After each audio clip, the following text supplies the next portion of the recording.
तो once again hello and welcome. अभी आवाज आ रही होगी। देखो भाई, तुम लोगों को ना कुछ होमवर्क दिया गया था। होमवर्क ना हमेशा फिजिक्स में न्यूमेरिकल्स ही होंगे। और भी तुम लोग जो भी फिजिक्स पढ़ रहे हो, इसमें कॉन्सेप्ट के नाम पे कम चीज़ें हैं। न्यूमेरिकल और मैथमेटिकल अप्रोच बहुत ज़्यादा है। तो आप लोगों से मेरा आग्रह ये है कि आप लोग क्वेश्चन प्रैक्टिस जितनी कर सकते हो उतनी ज़्यादा करें। शुरुआत में जो मैकेनिक्स का हिस्सा जो आप लोग पढ़ रहे हैं, इसमें आपको क्वेश्चंस करने में टाइम लगेगा।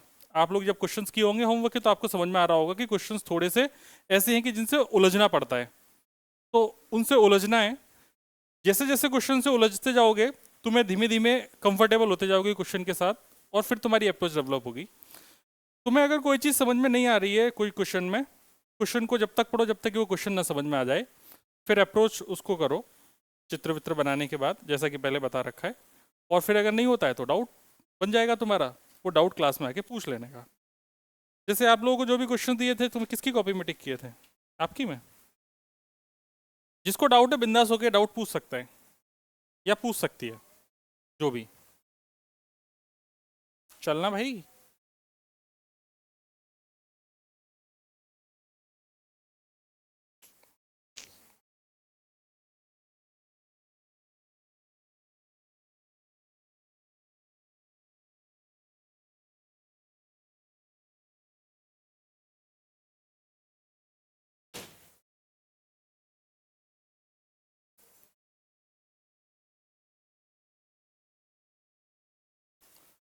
क्वेश्चन नंबर 1 होमवर्क में दिया था।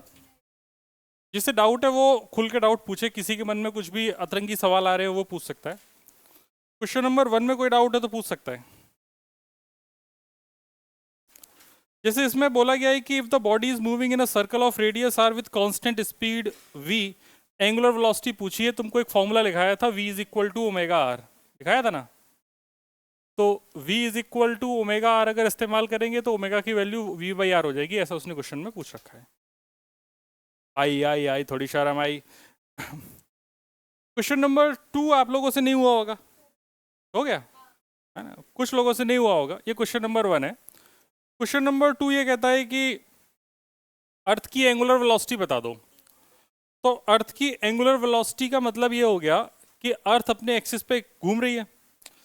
तो अर्थ की बतानी है एंगुलर वेलोसिटी ऑफ अर्थ, तो अर्थ अपने एक्सिस पे गोल गोल घूम रही है। तो अर्थ अपने एक्सिस पर घूम रही है, तो वो कितना घूम रही है? 2 पाई रेडियन, हाँ या ना? और कितनी देर में घूम रही है? 24 घंटे में। तो 24 घंटे को अपने को किसमें कन्वर्ट करना पड़ेगा? सेकंड्स में। तो 24 घंटे, एक घंटे में कितना हो गया? 60 मिनट। और एक मिनट में कितना हो गया? इसको आप लोगों ने सॉल्व कर लिया होगा, आंसर आ गया होगा रेडियन पर सेकंड।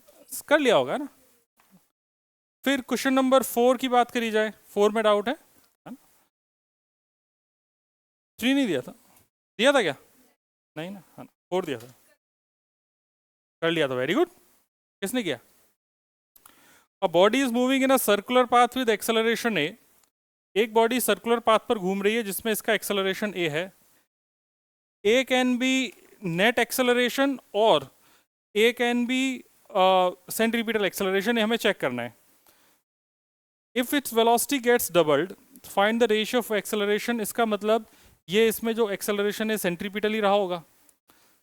तो यहाँ पर इसके पास जो एक्सेलरेशन है वो वी स्क्वायर बाई आर है, जो कि हमें फॉर्मूला पता है। दो फॉर्मूले थे, वी स्क्वायर बाई आर और एक होता था ओमेगा स्क्वायर आर। तो उसने बोल रहा है कि अगर इसकी वेलोसिटी को डबल कर दें, मतलब एंगुलर वेलोसिटी की कोई भी बात इसने नहीं करी है, तो हमें इसका इस्तेमाल करना है। तुम लोग अप्रोच भी समझते जाओ, मैं कैसे पढ़ रहा हूँ कैसे सोच रहा हूँ। तो पहले इसकी स्पीड v थी, बाद में कितनी हो गई? 2v। सही बात है। तो v1 is v and v2 is 2v। तो एक्सेलरेशन a1 अपॉन a2 की अपन बात करेंगे तो क्या लिखेंगे? v1 अपॉन v2 का होल स्क्वायर, क्योंकि यहां से हमें समझ में आ रहा है acceleration is proportional to v square, है कि नहीं? तो a1 अपॉन a2 हो जाएगा v1 अपॉन v2 का होल स्क्वायर। a1 की वैल्यू a है, a2 की वैल्यू हमसे पूछी गई है। v1 इज v, v2 की जगह हमने डाल दिया 2v, इसका होल स्क्वायर हो गया। तो a2 की वैल्यू कितनी हो गई? 4 है। ठीक है। तो उसने पूछा क्या था? आफ्टर टू द बिफोर पूछा है, मतलब a2 अपॉन ए की वैल्यू पूछी है। तो a2 अपॉन ए की वैल्यू कितनी हो गई? 4। तो आंसर हो जाएगा 4:1। हाँ भाई अश्ले, कौन सा वाला बेटा? ये वाला नहीं समझ में आया तो कोई बात नहीं, इसे हटा देते हैं। इसको A1 को A1 ही रहने देते हैं। इसको ओपन करेंगे तो V से V कट गया, तो 1/2 का होल स्क्वायर हो गया। तो 1/2 का होल स्क्वायर कितना हो जाएगा? 1/4। तो यहाँ से A2/A1 की वैल्यू कितनी हो जाएगी? 4/1। अब समझ में आ गया? तो कुछ समझ में नहीं आया करे तो रोक के पूछ लेना होता है ना?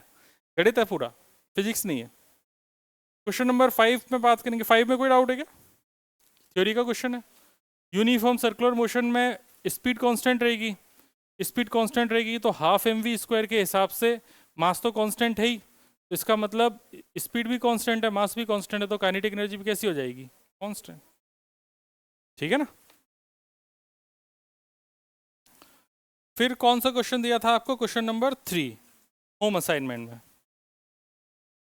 होम असाइनमेंट में क्वेश्चन नंबर 3 में कोई डाउट नहीं? पक्का?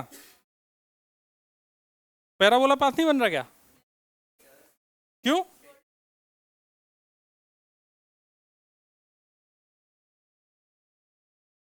A man moving projected a plane upward from the gate of a uniform moving train. The path of the coin for the man will be. अच्छा, आदमी के लिए मतलब ये उसी तरीके की बात है कि आप ट्रेन में जा रहे हैं, आपका कोई एक भाई बहन ऊपर बैठा है, ऊपर वाली बर्थ पे, आप नीचे वाली बर्थ पे बैठे हैं, आपने फल उठा के ऐसे ऊपर फेंक के मारा, तो स्ट्रेट लाइन में ही जाता है ना। ऐसा थोड़ी कि फल ऐसे ऐसे ऊपर फेंका वो ऐसे जाके ऐसे चला गया, ऐसा थोड़ी होता है। इसका मतलब एक और क्वेश्चन बनता है कि अगर अपन ट्रेन के बाहर मुंडी निकालें और बाहर से अपन कुछ ऐसे फेंकें, तो बाहर से अगर अपन कुछ भी फेंकेंगे तो वो किधर जाएगा? पीछे की तरफ जाएगा, है ना? अगर वो पीछे की तरफ जाएगा तो उसका पाथ कैसा होगा? किसके रेस्पेक्ट में हॉरिजॉन्टल होगा? जो व्यक्ति अंदर बैठा है। जो बाहर बैठा है उसके लिए कैसा होगा? पैराबोलिक। उसके लिए पाथ क्या होगा? पैराबोलिक। मजेदार चीज है, तुम लोगों ने कभी नोटिस नहीं किया क्या? अच्छा चलो शुरू करते हैं। जैसे आप यहाँ बाहर खड़े हैं, ठीक है, ये आपकी ये कार ट्रेन कुछ भी बोल लो, ये जा रही है 20 मीटर पर सेकंड से, ठीक। आपने केले का छिलका केला खा के यहाँ से फेंक दिया, खिचक। हाँ भाई सरदार जी। अच्छा नहीं फेंकता क्या? कहता हम समझदार नागरिक हैं सर, हम सड़क गंदा नहीं करते। हैं? ऐसा जरूरी थोड़ी है, कार भी धो सकती है। तो जय या तुमने गौर से सुना नहीं, जो ट्रेन है वो कार भी हो सकती है। तो यहाँ से अगर केले का छिलका फेंका जाए तो इस छिलके के पाथ को दो लोगों से पूछा जाए। एक व्यक्ति वो है जो ट्रेन के अंदर बैठा है, एक व्यक्ति वो है जो ट्रेन के बाहर बैठा है। जो ट्रेन के अंदर बैठा है उसे क्या लगेगा कि छिलका किधर गया? पीछे। और जो बाहर वाला है उसे क्या लगेगा? छिलका किधर गया? आगे। क्योंकि जिस वक्त जिस फ्रेम से जिस ऑब्जेक्ट को छोड़ा जाता है उस वक्त उस फ्रेम की वेलोसिटी उस ऑब्जेक्ट को मिल जाती है। तो तुम यहाँ पर खड़े होकर जब इसको देख रहे होगे तो छिलके के पास हॉरिजॉन्टल में कितनी वेलोसिटी आ गई होगी? 20 मीटर पर सेकंड। तुम्हारे लिए बस क्वेश्चन ऐसा होगा कि खिड़की की हाइट से एक पत्थर को हॉरिजॉन्टली v स्पीड से फेंक दिया है। इसका मतलब अलग अलग ऑब्जर्वर के लिए चीजें अलग अलग दिखाई देंगी। क्योंकि जब बाहर की बात करी तो तुमने नीचे इस पे क्या लग रहा था? g, और आगे क्या लग रहा था? v। वेलोसिटी और एक्सेलरेशन के बीच में 90 डिग्री एंगल, पाथ पैराबोला। समझे? ठीक है। गर्मी मुझे अभी भी लग रही है। मैं तो गर्मी तो नहीं लग रही तुम लोगों को?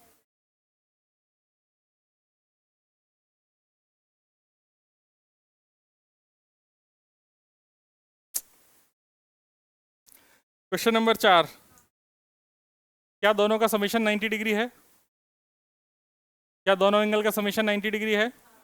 अगर दोनों का समीशन 90 डिग्री है तो ये पक्की बात है कि इनकी रेंज एक दूसरे के क्या होगी? इक्वल होगी। अब रेंज एक दूसरे के इक्वल है। कॉम्प्लीमेंट्री एंगल्स पर जब दो पत्थर को फेंका जाता है सेम स्पीड से तो रेंज इक्वल होती है कि नहीं होती? तो ये क्यों नहीं याद है? तो यह लिखाया था, और लिखाने के बाद मैं ऐसी उम्मीद तो कर ही सकता हूँ कि तुम्हें याद होगा। तो उसने पूछा है कि इनकी मैक्सिमम हाइट का रेशियो क्या होगा? तो ये तो आसान क्वेश्चन है। जैसे हालांकि इसमें इसका कोई रोल ही नहीं है, इसमें H1/S2 पूछ रखा है। मैक्सिमम हाइट का फॉर्मूला था u² sign square theta by, तो u² सेम है, 2g भी सेम है, तो हाइट की प्रोपोर्शनलिटी किस पे आ रही है, साइन स्क्वायर थीटा पे, that is sine square alpha, और दूसरा वाला एंगल कितना है, साइन स्क्वायर 90 माइनस अल्फा, तो ये हो जाएगा साइन स्क्वायर अल्फा, और साइन 90 माइनस अल्फा होता है कॉस अल्फा, तो क्या बन गया कॉस स्क्वायर अल्फा, और साइन अपॉन कॉस क्या होता है 10, तो क्या बन गया tan स्क्वायर अल्फा।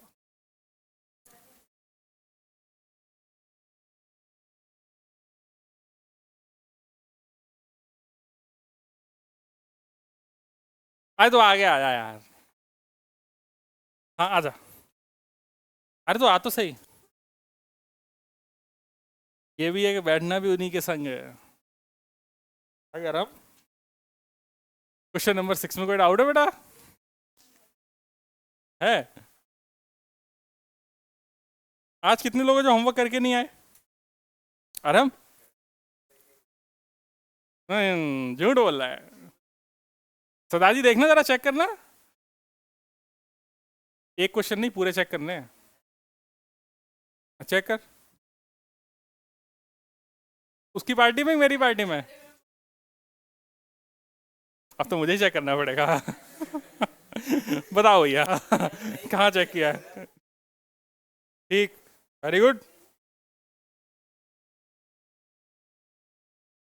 थोड़ा सॉल्व भी तो किए होंगे ना बेटा इसे, कहीं आंसर लिखने से थोड़ी कुछ होगा, तो धोखा मत दो हमको।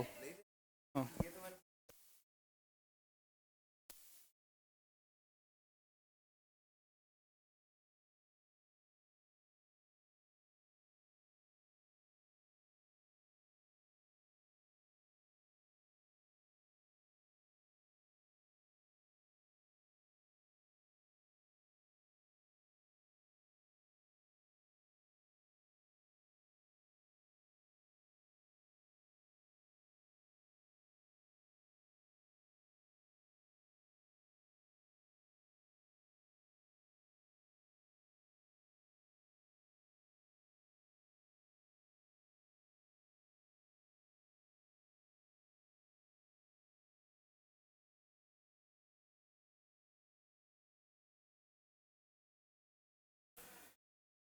क्वेश्चन नंबर 6 में डाउट है। क्वेश्चन नंबर 6 में ऐसा है कि ये बहुत प्यारा क्वेश्चन है, इस क्वेश्चन को स्टार मार्क कर लो।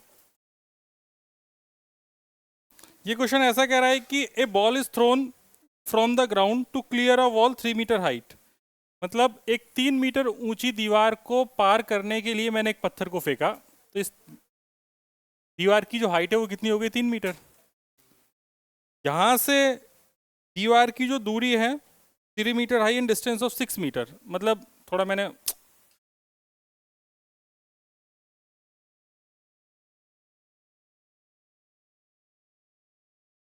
इतना तो मैंने बनाया भी नहीं था जितना,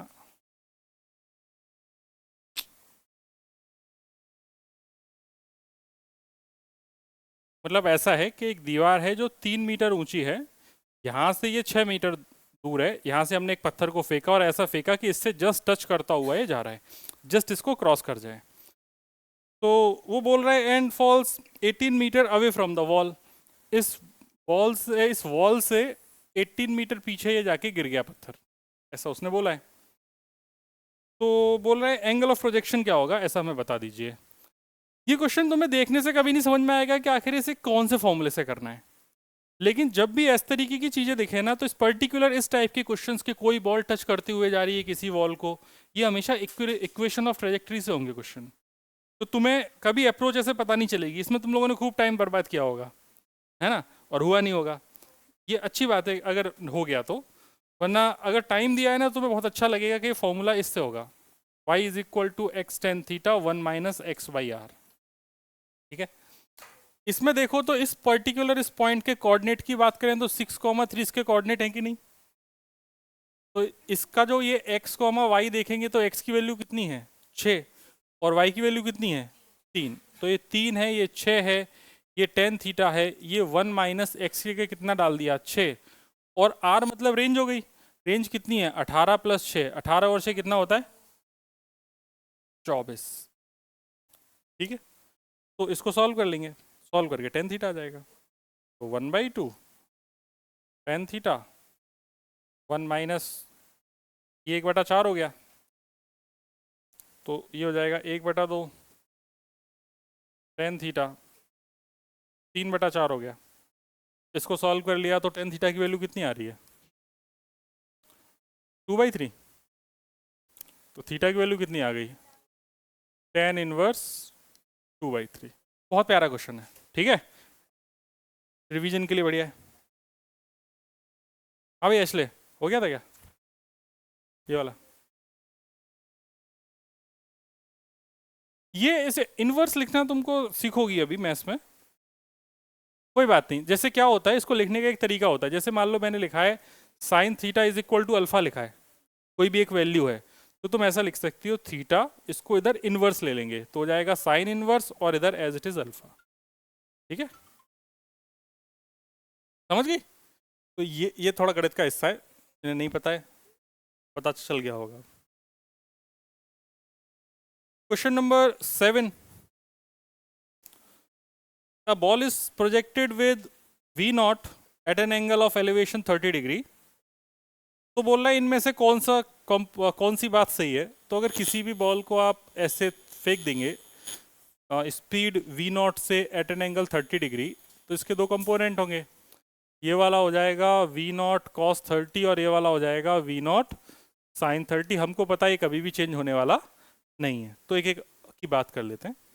पहला ऑप्शन कह रहा है kinetic energy will be zero at the highest point of the trajectory. Highest point of the trajectory का मतलब है कि ये जब यहाँ मैक्सिमम हाइट की बात कर रहे हैं, मैक्सिमम हाइट पर वाई कंपोनेंट जीरो होता है, एक्स कंपोनेंट जीरो नहीं होता, तो ये बात पहला ऑप्शन तो गलत हो गया। दूसरा ऑप्शन कह रहा है vertical component of the momentum will be conserve. जिन बच्चों को नहीं पता, मोमेंटम होता है मास इनटू वेलोसिटी। क्या हाईएस्ट पॉइंट पर वेलोसिटी जीरो है? नहीं। दूसरी बात उसने बोला वाई डायरेक्शन में कंजर्व रहेगा कि नहीं रहेगा, तो वाई डायरेक्शन में क्या इसकी जो वेलोसिटी हर वक्त v नॉट साइन 30 है, चेंज हो रही है, इसका मतलब ये भी कंजर्व नहीं है। तीसरा कह रहा है horizontal component of the momentum will be conserve. हाँ सही बात है, हॉरिजॉन्टल वेलोसिटी कांस्टेंट है, मास कांस्टेंट है, तो इन दोनों का प्रोडक्ट भी हमेशा कांस्टेंट रहेगा, तो तीसरा ऑप्शन सही हो गया। और चौथा तुम्हें पता नहीं है तो उसकी टेंशन मत लो, अभी जानती हो क्या चौथा? नहीं ना? क्वेश्चन नंबर 8, कोई डाउट नहीं? Two particles are projected between a certain time gap. While both are in air, the velocity of one particle relative to the another. देखो जब तुमने एक पार्टिकल को फेंका तो एक का उस पर लगने वाला एक्सेलरेशन कितना था? एक पार्टिकल को हवा में फेंका तो उस पर कितना एक्सेलरेशन लग रहा था? जी। दूसरे को फेंका तब भी उस पर कितना लग रहा था? जी। तो दोनों का रिलेटिव एक्सेलरेशन कितना हो गया? जीरो। रिलेटिव एक्सेलरेशन कितना हो गया? जीरो। यही तो लिखोगी ना, नीचे की तरफ g माइनस जी, तो रिलेटिव एक्सेलरेशन कितना हो गया? जीरो। तो अगर एक्सेलरेशन ही जीरो हो गया तो फिर वेलोसिटी कैसी रहेगी? कांस्टेंट। तो रिलेटिव वेलोसिटी कैसी रहेगी? कांस्टेंट। समझ गए बात? सिंपल इतना ही सोचना है बस। क्वेश्चन नंबर 9, ये तो सिंपल था, दोनों की वेलोसिटी में से बस वेलोसिटी घटा देनी थी, है ना? प्लस करना था घटाना था? क्या क्वेश्चन है? अच्छा रिलेटिव दे रखी है, रिलेटिव दे रखी है और दूसरे की पूछी है, कर लिया? तुमने रिलेटिव अभी नहीं पढ़ा क्या? रिलेटिव नहीं पढ़ा क्या? पढ़ लो बेटा, वरना क्वेश्चन कैसे करोगी? Velocity of A with respect to B is equal to velocity of A minus velocity of B. तो इसमें से रिलेटिव वेलोसिटी ये है, तुम्हें क्वेश्चन में दे रखी है वी ए दे रखी है, बी बी क्या क्या दे रखा है?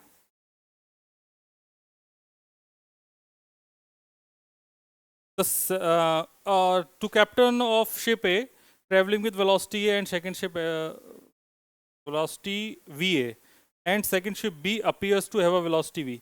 मतलब velocity of B with respect to A question में गिवन है, velocity of B with respect to A question में गिवन है, मतलब velocity of B minus velocity of A। तो उसने बी की वेलोसिटी पूछी है, तो बी की वेलोसिटी कितना हो जाएगा, velocity of B with respect to A plus velocity of A. तो ये भी वेलोसिटी दे रखी है, ये भी दे रखी है, दोनों को ऐड कर देना। ठीक है। क्वेश्चन नंबर 11, ये क्या घटिया क्वेश्चन पूछ रही है, सोच के बोल। इसकी रेंज कितनी है, 200 मीटर। थोड़ा मैं अगले पेज पे जाता हूँ। ये एसी ठंडा नहीं कर रही है बिल्कुल, क्योंकि बहुत ही ज़्यादा मैं पसीने से तरबतर हो चुका हूँ। चेक करना। और पीछे वाले में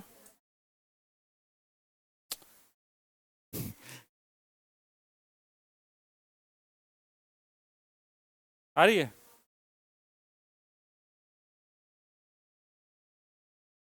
ठंडा तो बेटा 29 पे भी करता है।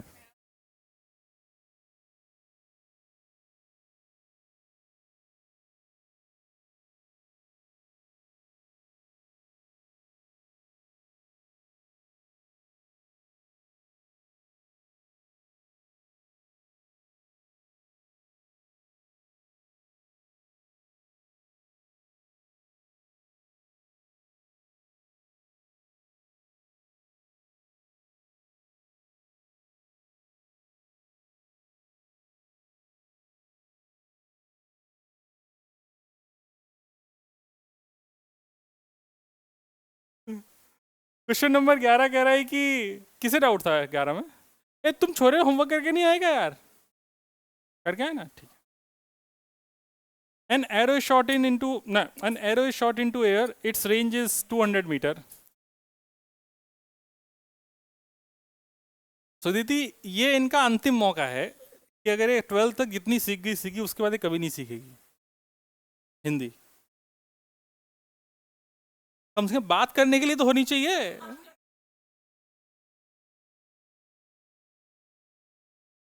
हिंदी आती नहीं है तुझे। अभी तो सब्जी लेने जाएगी, भैया कितने की सब्जी हुई, 58 रुपए की सब्जी हुई। अब 58 क्या होता है भैया को पूछो।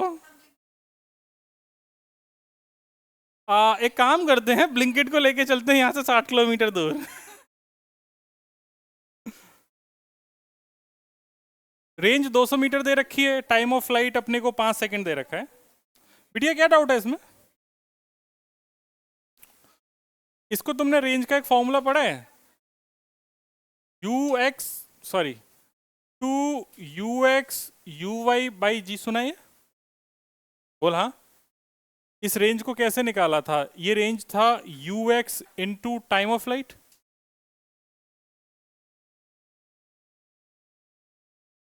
याद आ गया। तो रेंज है 200, यू एक्स पूछा है, टाइम 5 है, तो यू एक्स की वैल्यू कितनी हो गई, 40 मीटर पर सेकेंड। सर मैं भोली बच्ची हूँ, है ना, उल्लू बना दिया क्वेश्चन ने। क्वेश्चन नंबर 12 है, ऐसा क्या क्वेश्चन फंस गया भाई, चलो डाउट आ गया। A projectile is projected with a speed u making an angle 2 theta with the horizontal.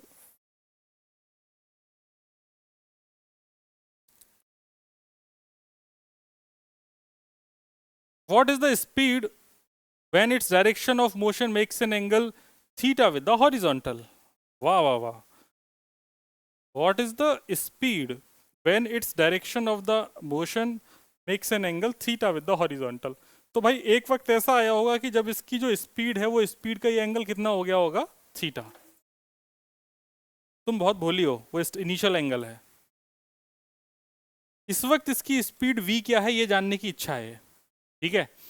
Initial angle कितना है, 2 थीटा। कुछ देर के बाद ये एंगल कम होगा, उस वक्त इसकी स्पीड कुछ v रही होगी, तो वो v कितना है ये जानना चाहता है मुझसे। v का हॉरिजॉन्टल कंपोनेंट कितना हो जाएगा, v cos थीटा, और यहाँ पर हॉरिजॉन्टल कंपोनेंट कितना हो जाएगा। दुनिया में कुछ भी हो जाए, हॉरिजॉन्टल कंपोनेंट चेंज होने वाला नहीं है, तो मैं बोलूंगा v cos theta should be equal to u cos 2 theta. ये किस बात से मैंने बोला है, जब मुझे पता है कि कभी भी हॉरिजॉन्टल कंपोनेंट चेंज नहीं होता, उसकी स्पीड कैसी रहेगी, कांस्टेंट। तो ये हो जाएगा v cos थीटा, ये हो जाएगा u। अब इसमें किस फॉर्मेट में आंसर दिया है वो ऑप्शन पे मैटर करेगा। हो गया। कौन सा पेज नंबर है,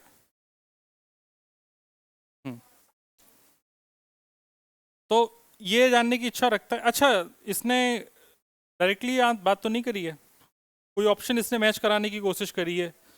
तो v की जो वैल्यू है ये u cos 2 थीटा को हम क्या लिखें, किस फॉर्मेट में चाह रहा है ये, इसको ऐसे लिख दें क्या, cos square theta minus sine square theta, क्या इस फॉर्मेट में चाह रहा है हमसे? हाँ, इसी फॉर्मेट में चाह रहा है। तो v is equal to u cos square theta divided by cos theta minus sine square theta को मैं ऐसा लिख रहा हूं, साइन थीटा इंटू, अगर हम ऐसे लिखेंगे तो भी 2 वाला फैक्टर नहीं आएगा। इसका मतलब इसमें cos 2 थीटा का जो फॉर्मूला मुझे लगाना चाहिए वो ये वाला नहीं लगाना चाहिए, मुझे cos 2 थीटा का फॉर्मूला लगाना चाहिए 2 cos स्क्वायर थीटा माइनस 1। ठीक है ना? देखो तुम्हें कभी भी पता नहीं चलेगा क्योंकि इसके बाद ये क्वेश्चन ऑप्शन बेस्ड है, कौन से ऑप्शन के हिसाब से उसने फॉर्मूला रखा है। तो तुम्हें cos 2 थीटा के 3 फॉर्मूले याद कराए थे, cos square theta minus sine square theta, cos square theta minus 1 minus 2 sign square theta and 2 cos square theta minus 1।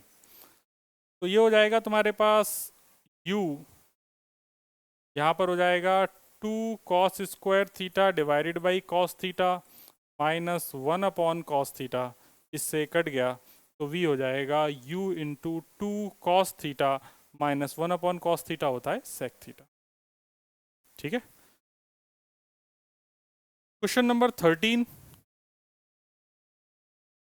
A projectile can have same range from two angles. तुम एक चीज देखो, इन कहीं पे अभी हम फिजिक्स की बात कर ही नहीं रहे, सारे के सारे मैथ्स है। जिसको ट्रिग्नोमेट्री में cos 2 थीटा का फॉर्मूला पता नहीं होगा, क्वेश्चन इससे आगे अप्रोच ही नहीं कर सकता।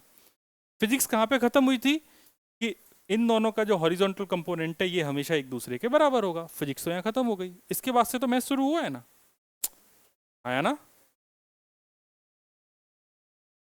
इधर देख ले, है ना। हाँ। अब projectile can have same range for two angles of projection, a projectile can have same range मतलब R1 and R2 from two range from two angles of projection. ठीक है, इसका मतलब वो दोनों कॉम्प्लीमेंट्री एंगल्स पर रहे होंगे तभी रेंज बराबर रही होगी। मतलब अल्फा 1 प्लस या थीटा 1 प्लस थीटा 2 बोल दो, थीटा 1 प्लस थीटा 2 की वैल्यू कितनी रही होगी, 90 डिग्री। ये हम पढ़ चुके हैं, इससे आगे पढ़ते हैं। If H1 and H2 be the maximum Heights, अगर H1 और H2 मैक्सिमम हाइट्स हैं तो क्या होगा, इफ H1 और H2 अगर मैक्सिमम हाइट है तो क्या होगा, लो क्वेश्चन खत्म होता है, पढ़ो। अगर H1 H2 मैक्सिमम हाइट है तो H1 की अपन बात करेंगे तो क्या लिखेंगे, u square sine square theta by G by 2g। मैं अगर थीटा 1 को थीटा बोल दूं तो थीटा 2 की वैल्यू कितनी हो जाएगी, 90 माइनस थीटा। और H2 की बात करेंगे तो बच्चा party u square sine square 90 minus theta by 2g। ठीक है, तो यहां से अपन अगर H1 अपॉन H2 करते भी हैं, या उसने मल्टीप्लीकेशन में ही पूछा है ना, है ना। तो अगर H1 H2 करते हैं तो पहले H2 को और सॉल्व कर लेते हैं। जैसे H2 को और सॉल्व करेंगे तो क्या बन जाएगा, u square cos square theta upon 2g, क्योंकि साइन 90 माइनस थीटा क्या होता है, कॉस सेक थीटा थोड़ी होता है, cos sine 90 minus theta cos theta होता है, स्क्वायर है तो इसलिए स्क्वायर हो गया है।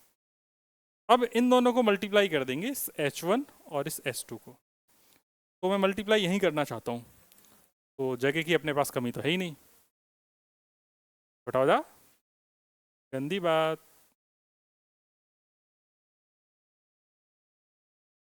अब कहाँ जाएगा, हाँ।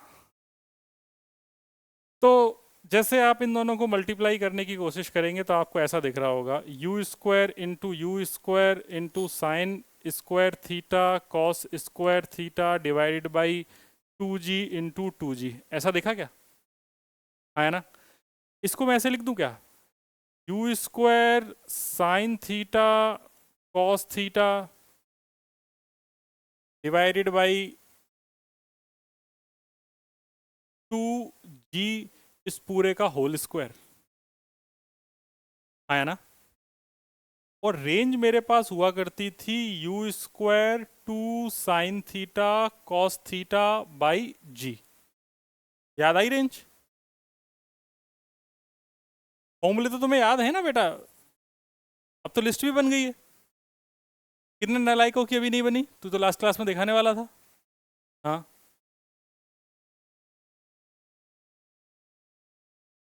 अब मैं क्या करूं? मतलब तुम्हारे घर जाके तुम्हारे साथ बैठ के लिस्ट बनवाऊं?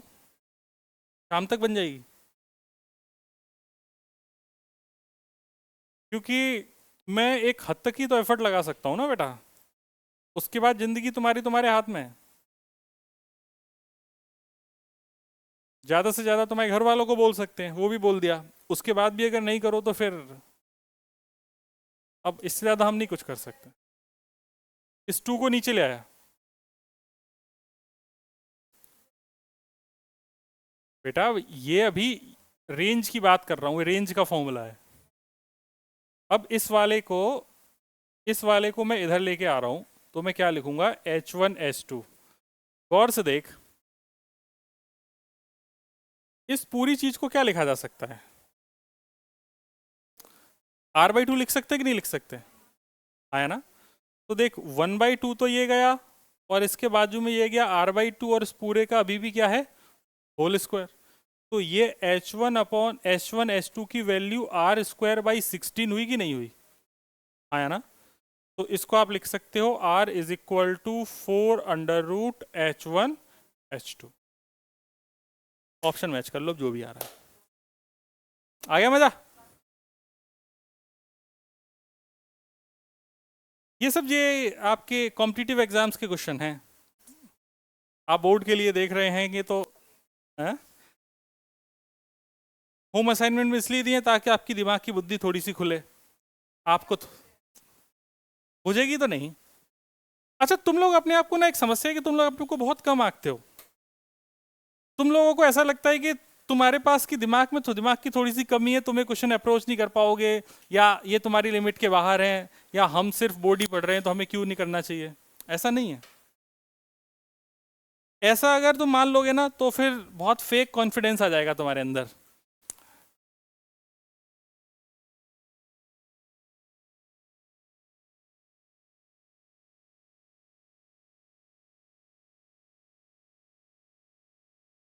हालांकि मुझे पता है फिजिक्स में कभी फेक कॉन्फिडेंस नहीं आता। आता है क्या फिजिक्स में? कभी नहीं आता। हाँ? क्योंकि देखो, तुम ये बात तो पक्का मानो कि जो बच्चे पढ़ रहे हैं तुम्हारे स्कूल में तुम्हारे साथ, उनसे तुम तो थोड़ा सा तो अच्छा पढ़ ही रहे हो, कितना भी गंदा पढ़ रहे होगे तो तुम्हें थोड़ा सा तो ऐसा दर्द होगा ही। उस दर्द को सहन करना सीखो। मैं बहुत कोशिश करता हूँ कि तुमको बहुत ज़्यादा अच्छे क्वेश्चन ना कराऊं। बेटा क्यों? हाँ, मैं जोक बहुत मारता हूँ। तू भी अब इनके साथ आ गई क्या? पेटर साहब यार, ऐसे कैसे मतलब? हाँ, ये हुई ना बात।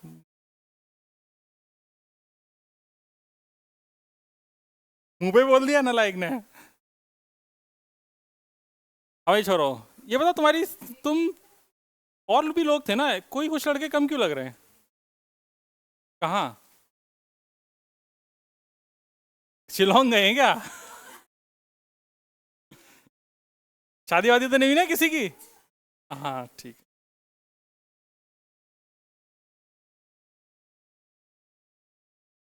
बोले बच्चों, सोच समझ के शादी करनी है ना? हाँ। हाँ, मैंने तो सब सुन रखी है। तो बेटा अपनी जान बचानी है पहले, है ना? चक्करों में नहीं पड़ना है। हाँ, हम लोग कुछ बात करते हैं। शायद थ्योरी तो अपन ने पूरी खत्म कर ली। हाँ, यहाँ पे क्या तुम्हें घुटन हो रही है? हाँ, पीठ दर्द हो रही, बुढ़ापा आ गया बेटा? अब तो आदत सी तुमने खुद ही चूज करी है बेटा। कुछ नहीं कर सकते, बैठो थोड़ी देर। देखो, ये परेशान मत करना इनको, है ना? हाँ, पेन वेन तो नहीं छुपा रही तो? हाँ ठीक। आओ बातें करें। कुछ पढ़ाना तो बाकी नहीं, सर्कुलर मोशन में अपन ने लगभग सारी बात बताई। दिखाना जरा एक बार। लास्ट का जो पढ़ाया था वो इंपॉर्टेंट था, यूनिफॉर्म सर्कुलर मोशन पढ़ाया था, बस वही इंपॉर्टेंट था। बाकी उससे पहले तुम्हें बस उसकी भूमिका बताई गई थी। भूमिका समझते हो क्या होता है? भूमिका फाउंडेशन। तुमको सेंट्रीपिटल एक्सेलरेशन पढ़ा दिया? दिखाना जरा एक बार। मैं इतना अच्छा हो गया क्या?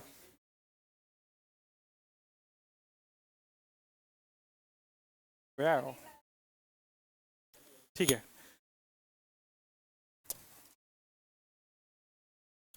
ठीक है, तो देखो बात कर रहे हैं अपन सेंट्रीपिटल एक्सेलरेशन की। तो सेंट्रीपिटल एक्सेलरेशन की कैलकुलेशन में कई बार आपको इस तरीके के भी क्वेश्चंस आएंगे। अच्छा, मैं लिखा देता हूँ एक आध क्वेश्चन, तुमको मजा आएगा। ठीक है, लिखिए।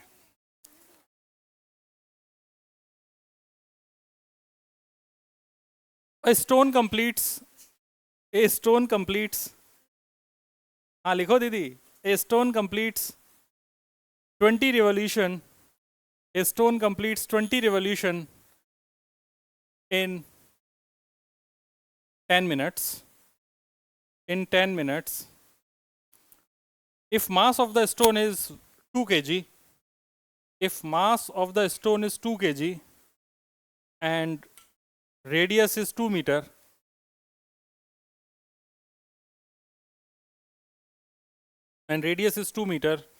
then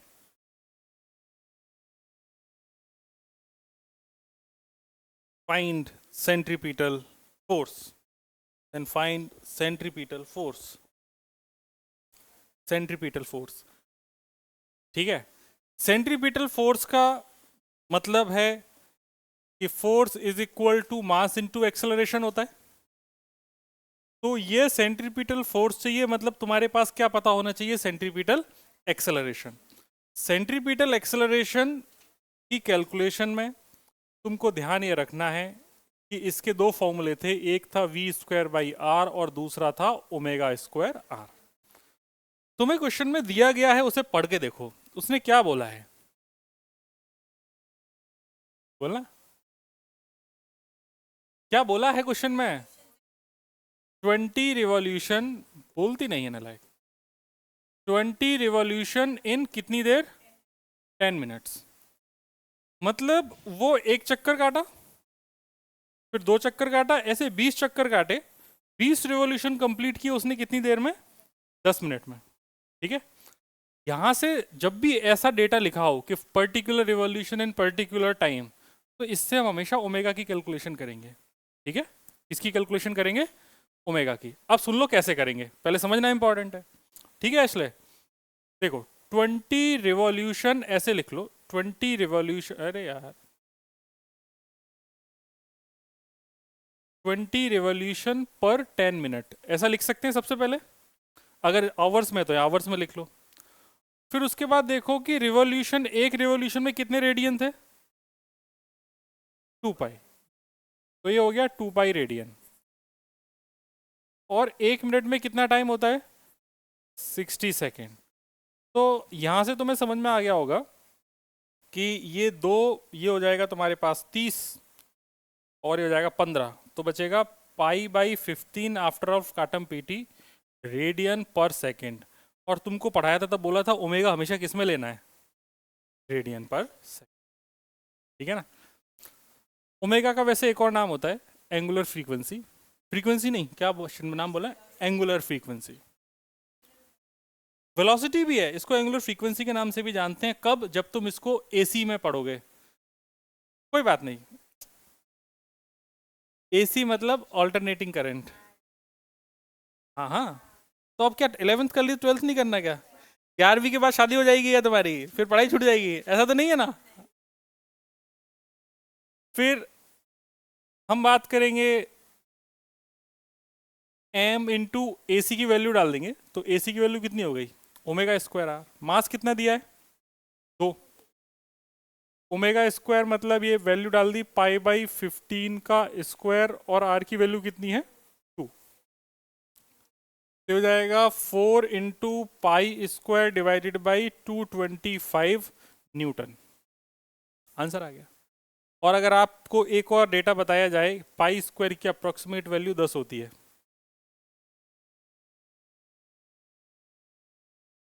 कभी भी ऐसे कैलकुलेशन करनी हो ना जल्दी से फटाफट, तो ध्यान रखना पाई स्क्वायर की अप्रोक्सीमेट वैल्यू कितनी रख देनी है, 10।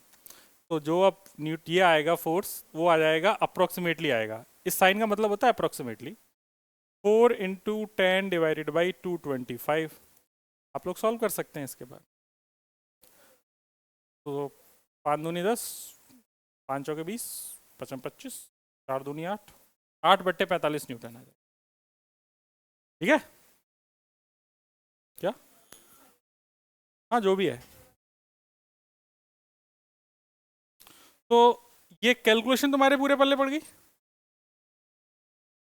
हमेशा जब भी ऐसा डेटा दिया हो इसको इस तरीके से ही लिखना है। और रिवोल्यूशन मतलब एक रिवोल्यूशन मतलब 2 पाई रेडियन, और टाइम को सेकंड्स में अपन डाल देंगे।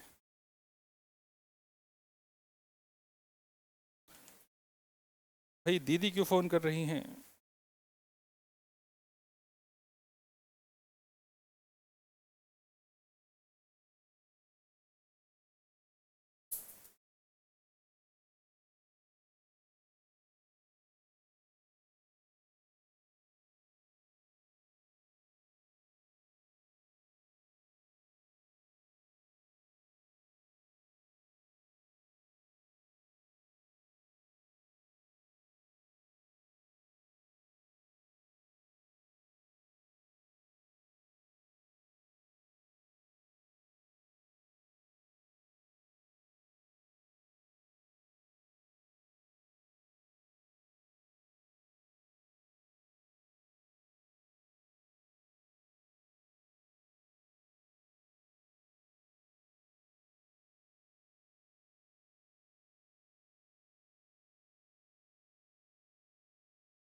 अच्छा वाह, थैंक यू।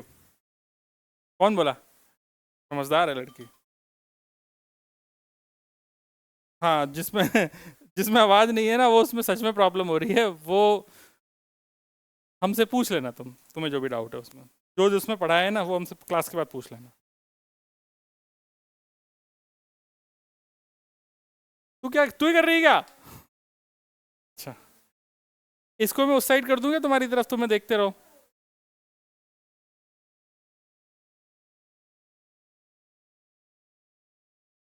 देखो भाई, ये अपन डेरिवेशन कर चुके हैं, इस डेरिवेशन में अपन टाइम वेस्ट नहीं करेंगे। उसके बाद अगला क्वेश्चन है। अगला क्वेश्चन क्या कह रहा है कि a motor boat is racing towards north. एक मोटर बोट है, मोटर बोट मतलब 25 किलोमीटर पर आवर से। नाव, नाव नाव मोटर बोट। हाँ, नाव जिसमें मोटर हो, है ना? चप्पू वाली नहीं, चप्पू वाली नहीं, तकनीकी नाव है। वाह। And the water current is in that region is 10 kilometre per hour in the direction of 60 degree east of south. तो साउथ इधर होता है, किधर होता है? नीचे होता है। पक्की बात है? साउथ के वेस्ट में या ईस्ट में? तो ये साउथ है, ये ईस्ट है, तो साउथ के ईस्ट में कितने डिग्री एंगल पे? 60 डिग्री। समझ गए बात को पूरी? तो ये नॉर्थ की तरफ जा रही है, साउथ से ईस्ट की तरफ, ईस्ट ऑफ साउथ, साउथ के ईस्ट में ये जो नदी है वो इस तरीके से बह रही है। ये है तुम्हारी वेलोसिटी ऑफ नदी। कितनी है? 10 metre, 10 metre, 10 kilometre per hour, 10 kilometre per hour. तो पूछ रहा है find the resultant velocity of the boat. तो एक नाव है, अगर वो सीधी यहाँ पे अगर नदी नहीं बह रही होती तो ये सीधा 25 किलोमीटर पर आवर सीधी चली जाती। तो ये तो हो गया बोट की बात, ये सीधी चली जाती। लेकिन अगर इस बोट को कोई इधर पकड़ के खींचे, तो अगर ये बोट नहीं चल रही होती और सिर्फ इसको पकड़ के इधर खींचा जाता तो सिर्फ इधर आती। खुद इधर जा रही है, खींच से इधर रहा है, तो कहीं बीच में जाएगी ना इधर कहीं। ये पक्की बात है। हमें बस यही पता करना है कि आखिर वो वेलोसिटी कितनी होगी जो वी नेट होगी। मतलब हमें इस वेक्टर ए और इस वेक्टर बी का क्या चाहिए? रिजल्टेंट। क्वेश्चन समझ गए क्या है? तो ये है वेलोसिटी ऑफ बोट और ये है आपका वेलोसिटी ऑफ करंट या नदी बोल लो। अब हमें इन दोनों का रिजल्टेंट चाहिए। तो रिजल्टेंट के लिए ये टोटल एंगल 120 डिग्री है कि नहीं है? क्योंकि ये इनके बीच का एंगल कितना है? 120 डिग्री। क्योंकि ये एंगल कितना है? 60। टोटल एंगल कितना होता है? 180। तो मेरे पास फॉर्मूला का फॉर्मूला तो पता ही, अभी पीछे लिखा ही था। तो वी नेट अगर मुझे चाहिए, वी नेट, तो अपने बच्चे लिख लेंगे अंडर रूट वी बोट का स्क्वायर प्लस वी करंट का square plus 2 velocity of boat, velocity of current into cos theta. और हमारे लिए जो थीटा है वो कितना है? 120 डिग्री। आप इसमें सीधी वैल्यू डाल दीजिए, आंसर आ जाएगा। तो ये हो जाएगा 25 का स्क्वायर प्लस 10 का square plus 2 into 25 into 10 into cos कितना है बेटा? 120। कॉस 120 की वैल्यू आप लोगों को पता है क्या? ये देखो बीमारियों को।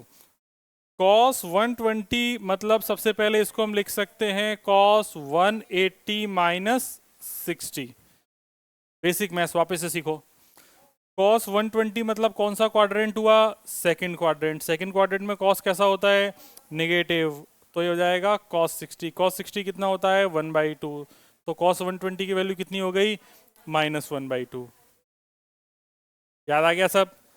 तो ये तो हो गया 25 का स्क्वायर 625, 10 का स्क्वायर कितना होता है? 100, और 25 दूनी 50, 50 दूनी 50 इंटू 100 500, और कॉस 120 इज -1/2।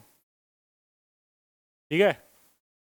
तो ये हो जाएगा 625 प्लस 100 माइनस 250 का अंडर रूट। तो 625, 725 में से 250 जाएंगे तो कितने बचेंगे? 475। तो अंडर रूट 475 इसका आंसर हो जाएगा। इससे आगे आप सॉल्व कर सकते हैं। कैलकुलेटर आप सबके पास है ही। हाँ, वो तो स्कूल वाले टीचर के ऊपर डिपेंड करता है, वैसे तो करना ही होता है, तुमसे तो कराएंगे ही, तुमसे तो कराएंगे ही।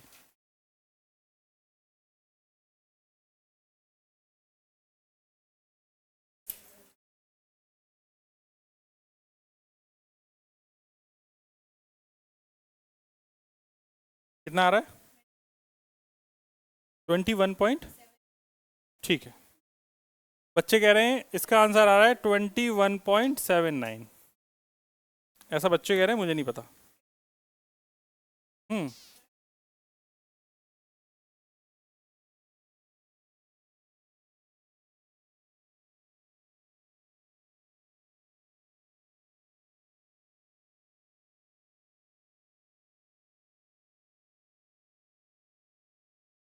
बेटा बेटा देखा, उसमें कोई नहीं बचा भाई, सब निपट गए।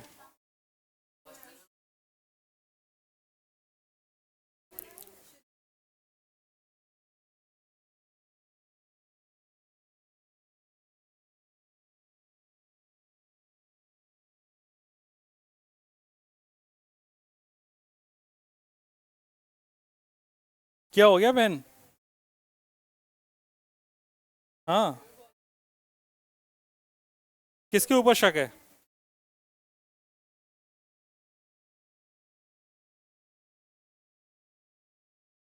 होता है, बड़े बड़े शहरों में छोटी छोटी बातें होती रहती हैं।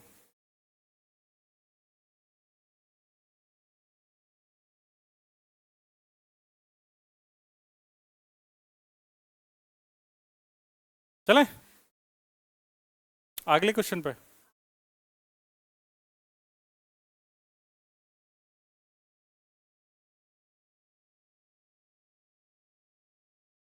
ये तो इजी क्वेश्चन है।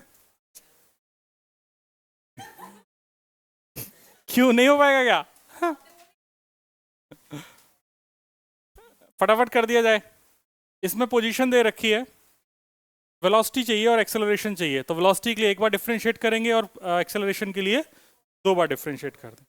तो जैसे हमको पता है आर अगर ये है तो D R by D T मेरे पास वी आ जाएगा, तो बच्चे डायरेक्टली वी को सॉल्व कर लेंगे। उधर देखो, 3t का डिफरेंशिएशन कितना हो जाएगा? 3। 2t² का कितना हो जाएगा? 4t, और 5 तो कांस्टेंट है। और एक्सेलरेशन के लिए एक बार और डिफरेंशिएट कर देंगे, मतलब वेलोसिटी को एक बार डिफरेंशिएट कर देंगे, ये 0 हो जाएगा, तो दूसरा बचेगा 4j कैप। ठीक है, डिफरेंशिएशन तो सीख गए ना तुम लोग सब अभी? असले पक्का? फिर दूसरे में क्या पूछ रहा है? Find the magnitude and direction of velocity at t is equal to 1। तो at t is equal to 1 में ये जो वेलोसिटी होगी ये कितनी हो जाएगी? 3i cap plus 4 into 1j cap. तो वेलोसिटी हो गई 3i cap plus 4j cap. Direction पूछा है इसने, मतलब इसमें टेन थीटा की अगर बात करें तो टेन थीटा हो जाएगा 4/3। तो थीटा कितना हो गया? 53 डिग्री। हाँ है ना? 53 डिग्री कहाँ से? जैसे ये एक्स एक्सिस है, ये वाई एक्सिस है, तो 53 डिग्री है एक्स एक्सिस से। ठीक है, ये क्वेश्चन तो तुम लोग खुद ही कर लेते वैसे, है ना? इजी था, आया नहीं था? मतलब जब पका पकाया माल मिले तो क्यों जरूरत है, आते खराब हो जाएंगी बेटा। दांतों का अगर उपयोग नहीं करोगे दांत टूट के गिर जाएंगे।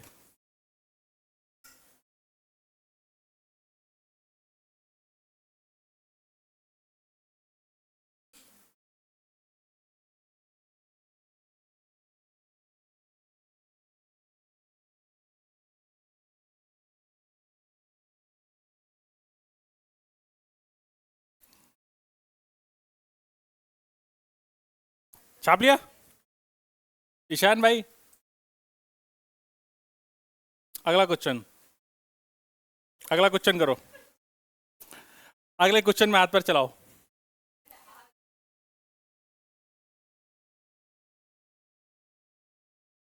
हेलो हेलो भाई, क्या हो गया? इधर तो प्लेन गिर गया क्या? A particle starts from origin at t is equal to 0 with velocity 5 I cap and moves in x y plane under the force of oh ho. मतलब उसकी जो वेलोसिटी है वो वेलोसिटी है 5 i कैप, और एक्सेलरेशन कितना है 3 i cap plus 2 j cap. क्या इतना पढ़ के आप कभी भी कॉपी में क्वेश्चन सॉल्व करते टाइम ये चीजें नीचे लिख पाएंगे? है ना, बस इतना ही करना है और कोई मेहनत का थोड़ी करनी है। फिर कह रहा है what is the y coordinate of the particle at the instant its x coordinate is 84 metre. पहला क्वेश्चन ही धमाकेदार है। उसने क्या बोला कि जब इसका y कोऑर्डिनेट बताइए जब इसका x कोऑर्डिनेट कितना हो 84 मीटर, मतलब वो कहां पर x में जा चुका है 84 में। तो सबसे पहले हमको वो टाइम पता करना चाहिए कि इसने 84 मीटर x में कितनी देर में गया है।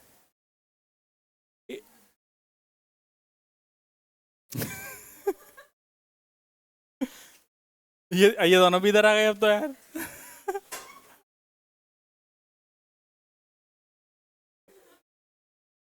मैंने तो कुछ बोला भी नहीं बेटा। सके तो उसने बोला कि यार जब ये 84 मीटर पे है तो 84 मीटर में इसको कितना टाइम लगा होगा पहले वो पता कर लिया जाए। तो देखो इसको x में मूव कराने के लिए रेस्पॉन्सिबल x में वेलोसिटी और x वाले एक्सेलरेशन होगा, हाँ है ना। तो अगर हमसे बात करी जाए इन x डायरेक्शन, तो x डायरेक्शन में हम लिखेंगे s बराबर U T plus half A T square.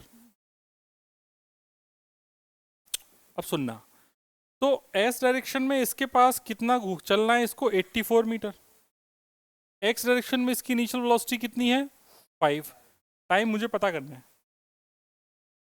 Plus half x direction का एक्सेलरेशन कितना है 3। सही बात है, क्योंकि हमने बात किसके लिए करी है सिर्फ x डायरेक्शन के लिए, इंटू टी स्क्वायर। इसको सॉल्व कर लेंगे तो 3t square by 2 plus 5t minus 84 is equal to 0। और इसके बाद इस पूरे में 2 से मल्टीप्लाई कर देते हैं तो बन जाएगा 3t square plus 10t minus ये 168 इज इक्वल टू 0। ओके, यहाँ से आप लोग टाइम निकाल सकते हैं। यहाँ से टाइम निकालने के लिए क्या इस्तेमाल करेंगे आप, या तो फैक्टर कर लीजिए या फिर सीधे आचार्य फॉर्मूले से कर लीजिए, क्या करना पसंद करेंगे? जो भी करना चाहें आप करिए और यहाँ से टाइम निकालिए, इतना तो आपको आता है।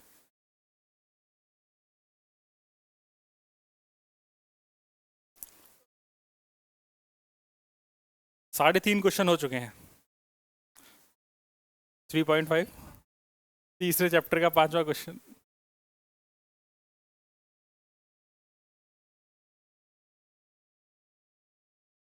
तुम लोग कहते हो लेम जोक है, तुम्हारे समझ में ही नहीं आ रहे हैं।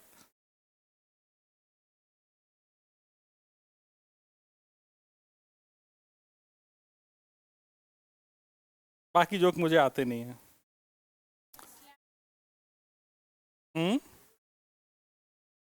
साइंस के बंदे बोरिंग होते हैं। हाँ, मैं कल एक्चुअली एक पॉडकास्ट सुन रहा था। एक एक मतलब एक पोर्टल है मैरिज मतलब शादी कराने का, आईआईटी। अरे वो पॉडकास्ट था यार, मैं उसके पोर्टल पे थोड़ी गया था। मैं पोर्टल पे नहीं गया था, नहीं नहीं, तुम पूरी बात सुनी नहीं, उससे पहले कूद गई। एक्चुअली एक पोर्टल है उसका नाम है IITIIMshadi.com। हाँ, है ना, है ना। तो उसमें क्या है ना, उसमें वही लोग रजिस्टर करते हैं जो IIT IIM या किसी प्रेस्टिजियस कॉलेज से पढ़े हुए हैं। वो नहीं लोगों की शादी वो आपस में कराता है। उस पोर्टल का इतना सा काम है, जैसे जीवन साथी शादी.com, उसी तरीके से वो एजुकेशन बेस्ड है एक पूरा। तो हाँ, उस वो बैकग्राउंड वेरिफिकेशन का काम तो हो जाता है। मैं नहीं सुना रहा, आगे बढ़ते हैं। यहाँ से टाइम की वैल्यू कितनी आई? ईशान बेटा टाइम कितना आया? तो स्टोरी सुनने में लग गया? नहीं नहीं नहीं, टाइम निकालो। तो बात करते रहना, टाइम मत निकालना। बातों के बताशे फोड़ रही है।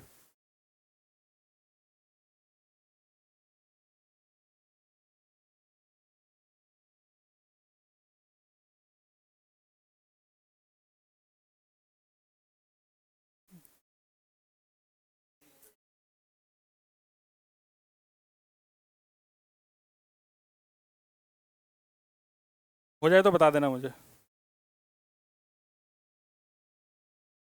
हैं? 3 सेकंड कैसे आ सकता है? 3 सेकंड आ ही नहीं सकता।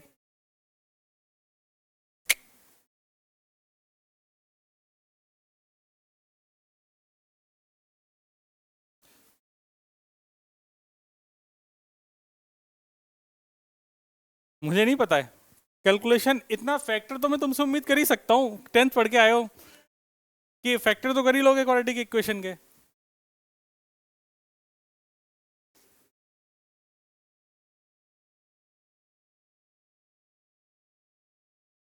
भाई का क्या है?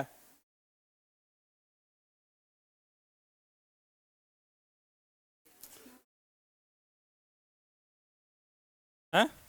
6 आ रहा है ना, और दूसरा फैक्टर क्या आ रहा है? माइनस में आ रहा है ना एक।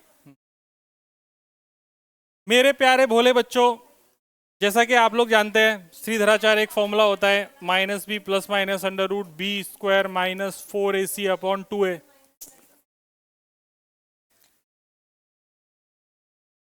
इसको सॉल्व कर लेंगे तो ये आ रहा है -10 plus minus under root B का स्क्वायर मतलब 100 -4 into 3 into 168 divided by 2a। तो माइनस माइनस प्लस हो जाएगा, 2a की जगह हो जाएगा 2 इंटू 3, तो हो जाएगा -10 plus minus under root 100 plus, इसमें से अपन कुछ कॉमन ले सकते हैं क्या? 4 कॉमन ले सकते हैं, तो अंडर रूट से यहाँ पे 4 कॉमन आ जाएगा, तो अंदर बचेगा 25 प्लस 8 24, 2 बचा, 18 19 20, 2 बचा, 504 डिवाइडेड बाई 6। मैं कर रहा हूं, आप लोग देखते जाओ। तो ये हो जाएगा तुम्हारे पास 4 इंटू 5 4 9 और 2 और 5, 529 डिवाइडेड बाई 6 है ना। अंडर रूट 529 क्या होता है? हाँ?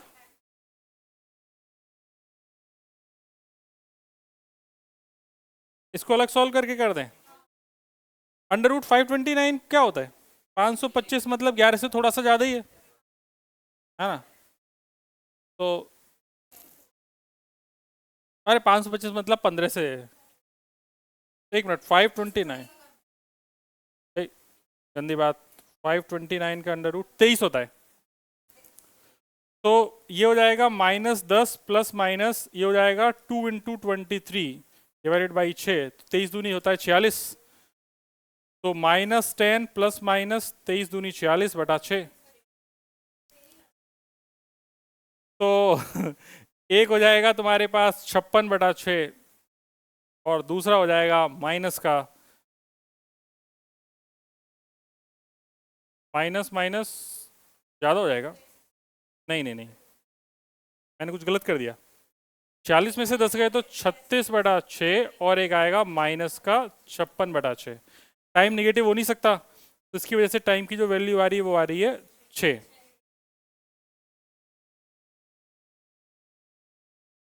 ठीक है, कितने लोगों का सही है? ठीक है भाई, इतनी मेहनत करने के बाद हमने टाइम की वैल्यू निकाल ली है 6 सेकेंड, मतलब 6 सेकेंड के बाद, अब वापस से क्वेश्चन पे आओ। अब सुनो, 6 सेकेंड के बाद ये पार्टिकल एक्स डायरेक्शन में कितना चल चुका है? यहां से तो क्वेश्चन शुरू हो रहा है। उस वक्त उसने उसका कौन सा कोऑर्डिनेट पूछा है? Y coordinate. मतलब अब तुम्हें वाई डायरेक्शन में सोचना है, तो अब वाई डायरेक्शन में सोचना शुरू करते हैं। ठीक है, कौन पागल पूछी? एग्जाम्पल कर रहे हैं ना, कौन सी पूछी थी? जैसे यहां पर अपन वेलोसिटी की बात करें, तो वेलोसिटी है तुम्हारे पास 5i कैप, और एक्सेलरेशन कितना था तुम्हारे पास? 3i cap plus 2j cap. अब अपन y डायरेक्शन में बात करेंगे और हमें टाइम पता चल गया है, टाइम की वैल्यू कितनी आई है, 6 सेकेंड। अब y डायरेक्शन में हम वापस से लगा देंगे s बराबर U T plus half A T square. ये हमको y में चाहिए।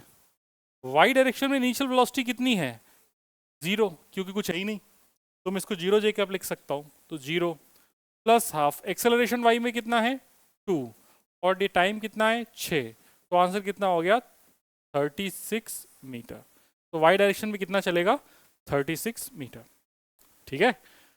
अब इसका जो इसका सेकंड पार्ट है, सेकंड पार्ट ये कह रहा है what is the speed of the particle at this time. इस टाइम पार्टिकल की स्पीड क्या है, तो स्पीड के लिए मैं लगा सकता हूं v is equal to U plus A T. एक बार बोर्ड पे देखना, तुम्हें यहाँ पर x और y में जब अलग अलग चाहिए था तो मैंने अलग अलग सॉल्व किया। स्पीड इसको एक साथ चाहिए, अलग अलग चाहिए, एक साथ, तो मैं यहाँ पर डायरेक्टली लगा देता हूँ। तो मेरी फाइनल वेलोसिटी हो जाएगी, इनिशियल वेलोसिटी कितनी है बेटा 5 आई कैप, वेक्टर फॉर्म में लिख दे।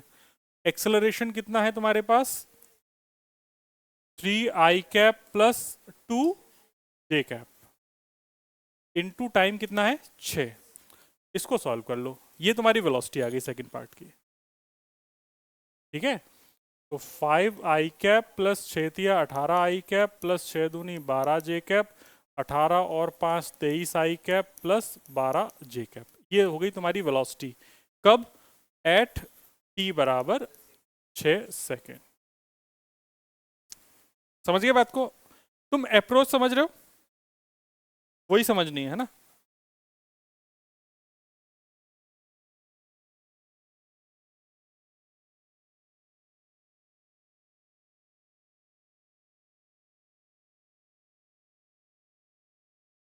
आगे चलें, एक मिनट ले लो भाई, एक मिनट ले लो।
हेलो हेलो हेलो, आवाज आ रही है।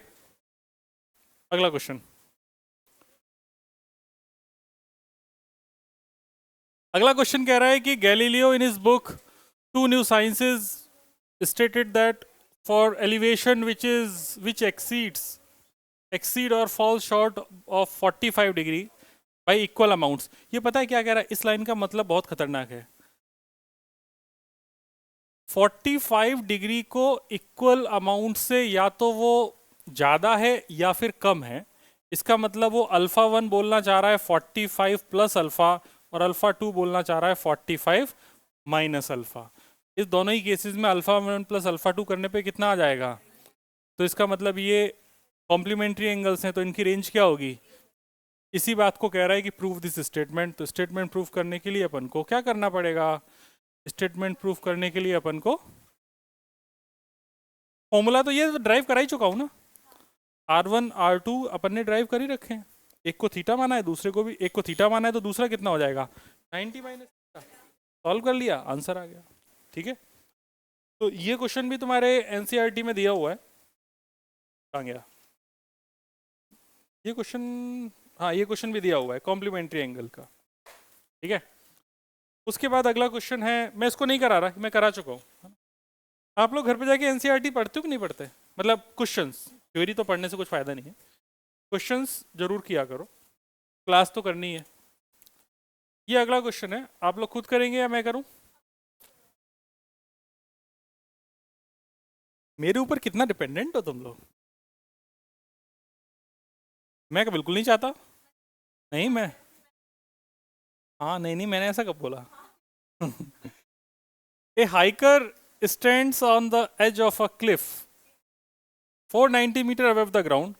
एक जमीन से ऊपर एक ऐसे क्लिफ निकली हुई है पहाड़ के ऊपर, यहाँ पे एक हाइकर खड़ा हुआ है जमीन से 490 मीटर ऊंचाई पे।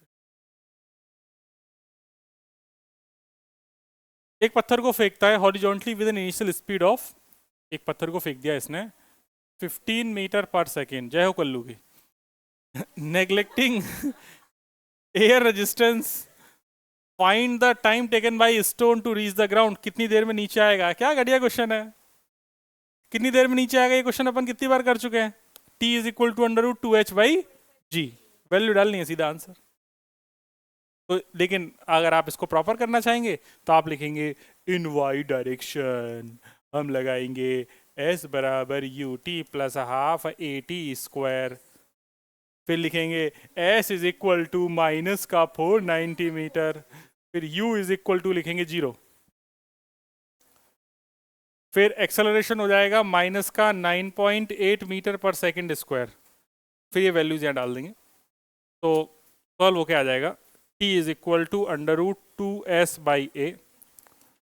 ये तो पता है कितनी बार किया है, s को जीरो करेंगे ये जीरो हो जाएगा तो टाइम की value under root 2s by A आ जाएगी, क्योंकि u की वैल्यू कितनी है 0।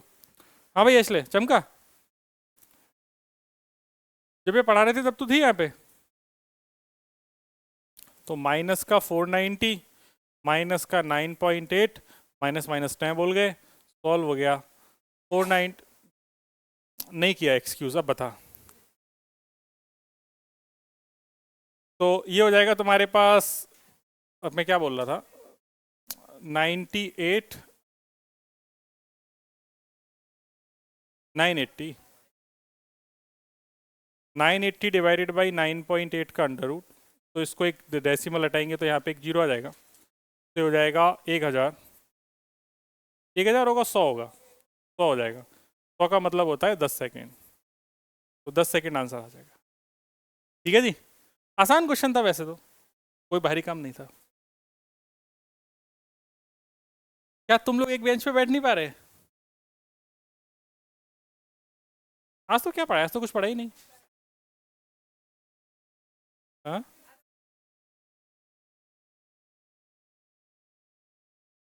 क्या नाम है तेरा? पता है वैसे?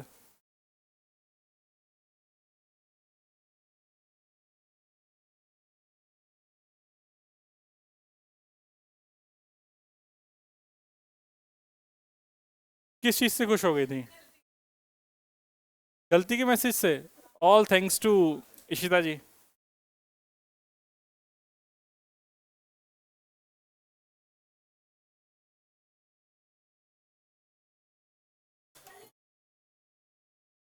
ये काम तुम्हें ही देते हैं।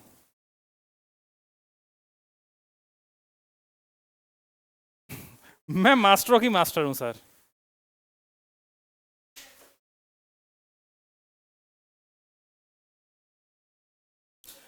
पीछे कोई डाउट? प्रतिज्ञा जी, अगला क्वेश्चन आपकी स्क्रीन पर ये गया। ये क्वेश्चन ये कहता है कि a cricket ball is thrown at a speed of 28 metre per second in a direction 30 degree above the horizontal, calculate the maximum height. Solve करो रे, फटाफट सॉल्व करो, सारी वैल्यू पता है, फॉर्मूला बेस्ड क्वेश्चन है, फॉर्मूला याद होना चाहिए, क्वेश्चन हो जाएगा, करो सॉल्व।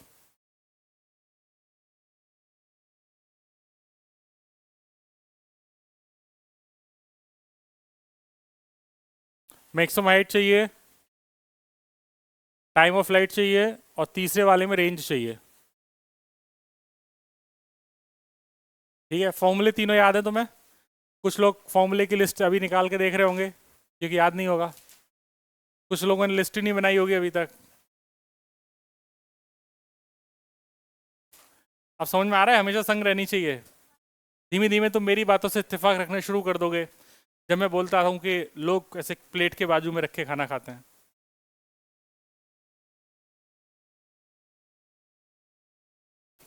प्लेट के बाजू में वो लिस्ट रखते हैं, खाना तो प्लेट में ही होता है।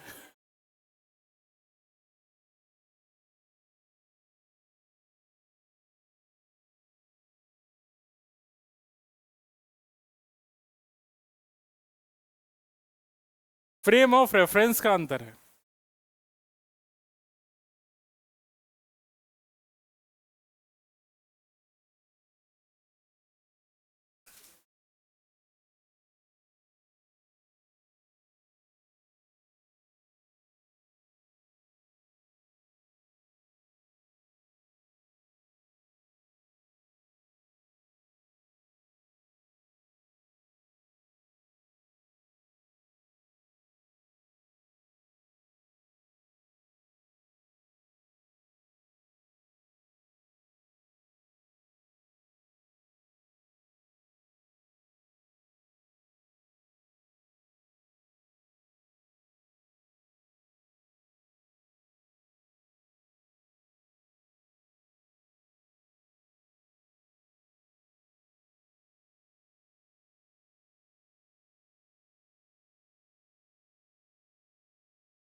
लेकिन अगर कभी जैसे पेपर में कुछ भी नहीं लिखा है, जी की वैल्यू लेने के बारे में अगर कोई इन्फॉर्मेशन नहीं है, तो हमेशा जी की वैल्यू 9.8 ही लेनी है। हमेशा एग्जैक्ट वैल्यू लेनी 9.8। जो भी गंदा सा आए आंसर उसे वैसा सॉल्व, जितना वो सॉल्व हो। या एक काम करो, जैसे तुमने क्वेश्चन को जब लिख रहे हो तो वहां पे जी की वैल्यू 9.8 ही लिख दो। सॉल्व अलग से कर लो रफ में 10 डाल के, और उसको अप्रोक्सीमेटली से साइन लगा के आंसर में लिख दो वहां पे। फिर वही गधा वाली बात,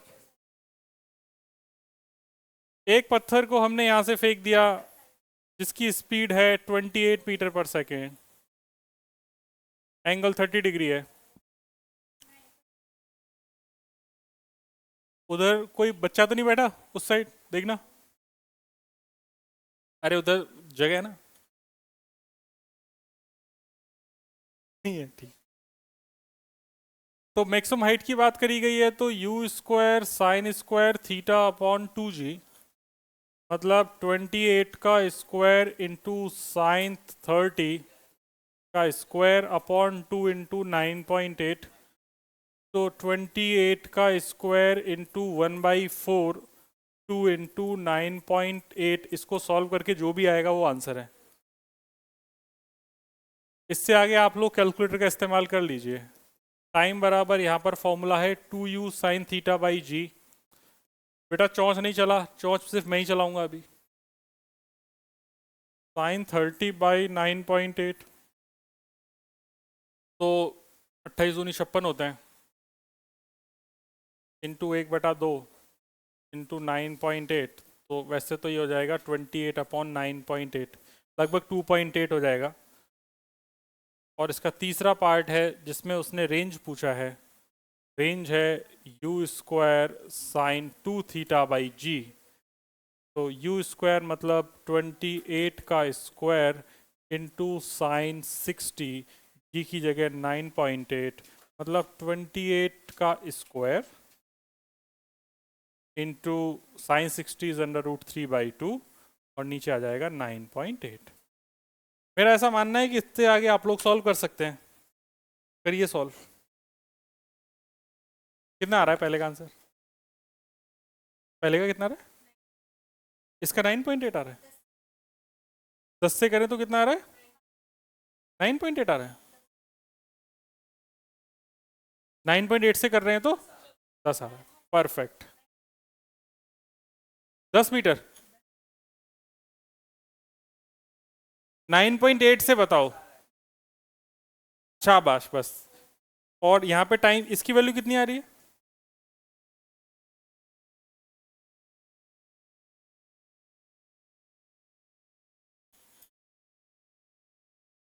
2.8 है ना, तो ये है 2, तो 9.8 से भी यही आती है, 2.85 आ रही है, तो 2.8 ही हुआ अप्रोक्सीमेटली, 2.8 सेकेंड ही हो गया। और ये कितना आ रहा है? √3 1.73, वैल्यू डाल दे। √3 की वैल्यू होती है 1.73, 28 का square multiplied by 1.73 divided by 2 divided by 9.8, ये सॉल्व होके आ रहा है 69.2 मीटर, 69.2 मीटर। ठीक है, क्या कोई फॉर्मूले में डाउट, क्वेश्चन में कोई डाउट, कैलकुलेशन में कोई डाउट? बता, करो करो अपना करो, अपना अपना देखो, बाद में मैच कर लेंगे आंसर। ठीक है, तुम अभी देख के घबरा गए, एनसीईआरटी की शुरुआत है अभी तो, 8 क्वेश्चन, 8 तो एग्जाम्पल ही है अभी, अभी तो क्वेश्चन शुरू ही क्या किया। अरे तुम तो हमारी साइड रहो बेटा, तुम्हें तो क्वेश्चन खूब करने हैं, है कि नहीं? हाँ बोलो हाँ सर।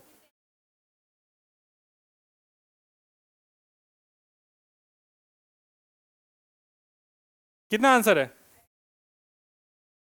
सही है,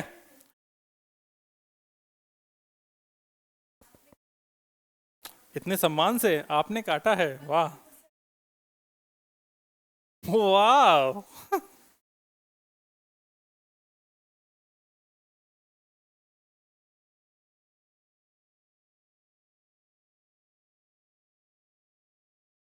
देखो बेटा, अगला क्वेश्चन देखा जाए। हाँ?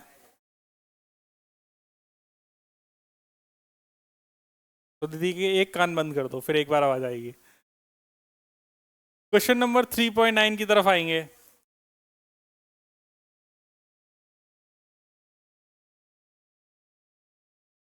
अभी ठीक है क्या? तो ऐसा ही क्वेश्चन की, एक कीड़ा है, एक कीड़ा कीड़ा, तुम्हारे दिमाग वाला नहीं, हाँ रही सही में कीड़ा है। एक कीड़ा है जो सर्कुलर ग्रूव में फंस गया है, मतलब एक सर्कुलर ग्रूव है, उसके अंदर एक कीड़ा है, वो फंस गया है, और वो कीड़ा घूम रहा है, और सर्कुलर ग्रूव की रेडियस है 12 सेंटीमीटर, आराम आराम से चल रहा है, 7 रिवोल्यूशन इन 100 सेकेंड। ओमेगा बताओ कैसे निकालेंगे?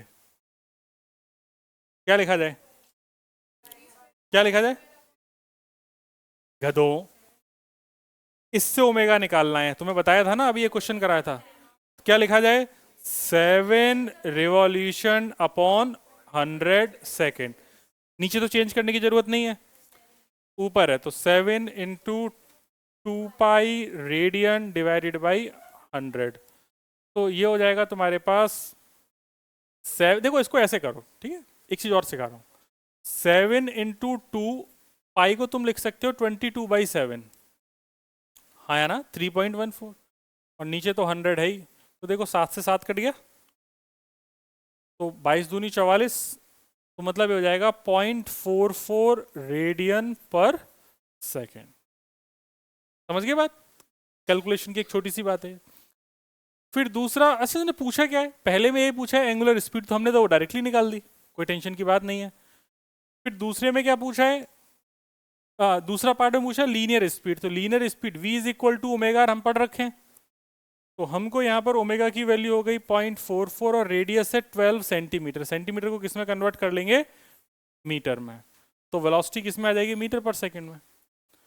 तो या आप अगर मीटर पर सेकंड में नहीं चाहते हैं, आप सेंटीमीटर पर सेकंड में ही चाहते हैं, तो आप इसको ऐसे ही रहने दीजिए, तो 12 चौक 48 होता है, 48 और 4 52 होता है, मतलब 5.28 सेंटीमीटर पर सेकेंड, क्योंकि आपने रेडियस किस में रखी है? सेंटीमीटर में। यहां तक कोई problem? Yes sir, no sir? No sir. फिर क्या कह रहा है? Is the acceleration vector, is the acceleration vector a constant vector? इसके बारे में आपका क्या मत है? एक्सेलरेशन वेक्टर कांस्टेंट है या वेरिएबल है?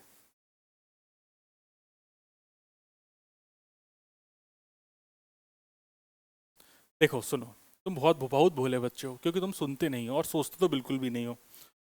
एक बात बताओ, जैसे ये गोल गोल घूम रहा है, उसने क्या बोला है कि स्टेडिली एंड मतलब बहुत आराम आराम से चल रहा है। इसका मतलब इसकी जो ओमेगा है वो यूनिफॉर्म है। ओमेगा यूनिफॉर्म है, इसका मतलब इसका टेंजेंशियल एक्सेलरेशन कितना है? जीरो। इसके पास सिर्फ एक ही एक्सेलरेशन होगा, वो कौन सा होगा? सेंट्रीपिटल। सेंट्रीपिटल एक्सेलरेशन, यहां पर तुम अगर ओमेगा स्क्वायर आर करोगे, ओमेगा भी कांस्टेंट है, आर भी कांस्टेंट है, तो ये भी कैसा आ जाएगा? कांस्टेंट। अब समस्या ये है कि एक्सेलरेशन का मैग्नीट्यूड कांस्टेंट है, लेकिन एक्सेलरेशन हर वक्त डायरेक्शन तो अपनी बदल रहा है ना। जैसे यहाँ पर अभी ये किधर है? वाई एक्सिस की तरफ है। जब ये कीड़ा यहाँ पर होगा तब इसकी डायरेक्शन किधर होगी? एक्स एक्सिस की तरफ होगी। जब यहाँ पर होगा तब इसकी डायरेक्शन किधर होगी? माइनस एक्स एक्सिस की, माइनस वाई की तरफ होगी। यहाँ पर किसी और एंगल पे होगा। तो एक्सेलरेशन का मैग्नीट्यूड कांस्टेंट है, बट डायरेक्शन चेंज हो रही है। तो तुम ऐसा लिख सकते हो कि यूनिफॉर्म सर्कुलर मोशन में जो एक्सेलरेशन होता है वो वेरिएबल होता है, एक्सेलरेशन मैग्नीट्यूड में कांस्टेंट होता है। तो इसका जो बी पार्ट है, सेकंड पार्ट, उसने बोला है कि एक्सेलरेशन कांस्टेंट, तो इसका आंसर है acceleration vector is variable, but acceleration vector का मैग्नीट्यूड इज कांस्टेंट। समझ गए बात? सोच पा रहे हो इतना? बेटा मैंने पूरी कहानी बता दी है, और तू वापस से पूरी कहानी में कह रहा है वापस से रिपीट करूं? जो समझ में नहीं आया बस वो पॉइंट बोल। जो सुना ना अभी इतनी देर, 3-4 मिनट, उसमें से क्या समझ में नहीं आया वो पूछ।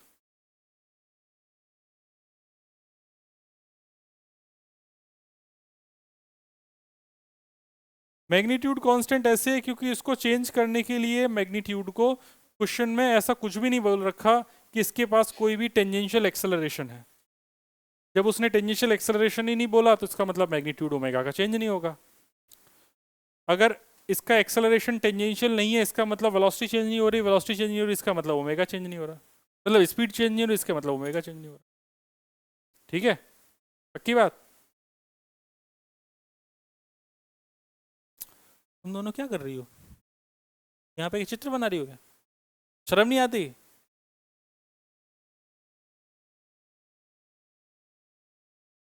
ये नहीं पराठे ले आया करे। ठीक है सरदार जी, चमक गया एक बार में?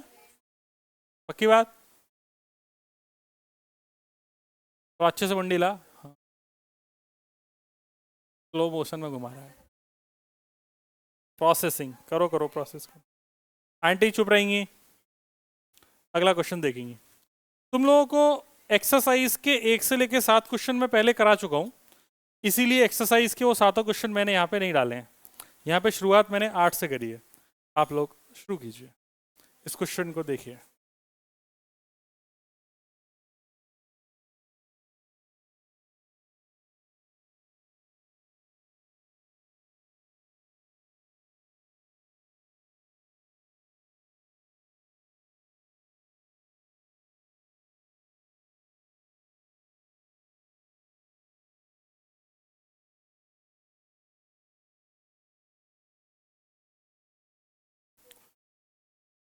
हे मेरे भोले बच्चों,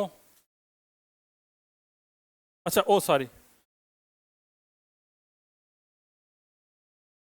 हाँ आप लोग देखिए, सॉल्व कीजिए। Hello hello hello.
सुनो, आप लोगों ने इतनी देर में क्वेश्चन तो कर ही लिया है ना? क्वेश्चन ये कह रहा है कि अच्छा तुमने किया भी नहीं किया अभी? बहुत गंदे हो यार तुम लोग। इतनी देर में तो मैंने वो बच्ची पॉपकॉर्न लेके आई थी, वो छटका दिया मैंने। हाँ, खत्म कर दिए। ये 200 मीटर रेडियस का एक ट्रैक है जिसपे एक बच्चा है, बालिकाएं हैं, 3 बालिकाएं हैं, थ्री ग्रिल्स। तो तीनों ग्रिल घूम रही हैं, पी टू क्यू जा रही हैं अलग अलग पाथ से, जैसा इसमें क्वेश्चन में दिखा रखा है। तो बोल रहा है कि हर एक केस में मैग्नीट्यूड कितना होगा, डिस्प्लेसमेंट का मैग्नीट्यूड कितना होगा। तो डिस्प्लेसमेंट वेक्टर का मैग्नीट्यूड तो तुम्हें बताने की जरूरत है नहीं, शॉर्टेस्ट डिस्टेंस मतलब पी से क्यू के बीच की शॉर्टेस्ट डिस्टेंस यही है। तो इसका आंसर तो मैं डायरेक्टली बोल सकता हूँ कि जो मैग्नीट्यूड है डिस्प्लेसमेंट का, डिस्प्लेसमेंट होता है shortest distance, shortest distance is P Q का मतलब 2r, मतलब 2 इंटू 200 मतलब 400 मीटर इसका डायमीटर है। तो इसका मतलब इन दोनों का, इसका जो डिस्प्लेसमेंट होगा हर एक केस का सेम होगा। For which girl is this equal to the actual length of path? किसके लिए? तो बी के लिए होगा, साफ साफ दिख रहा है, क्योंकि बी जिस नालायकों ने तब भी नहीं किया। अच्छा, तुमको तुमको आईआईटी शादी और आईआईटी आईएम शादी में इंटरेस्ट था।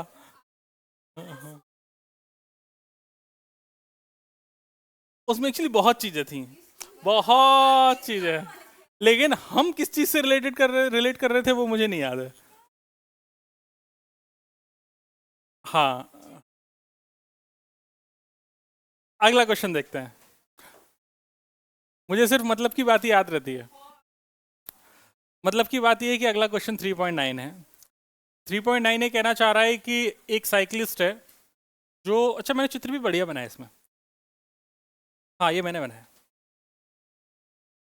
एनसीईआरटी से कॉपी करके। एनसीईआरटी में थोड़ा गंदा लग रहा था तो मैंने वापस से सही से बना दिया।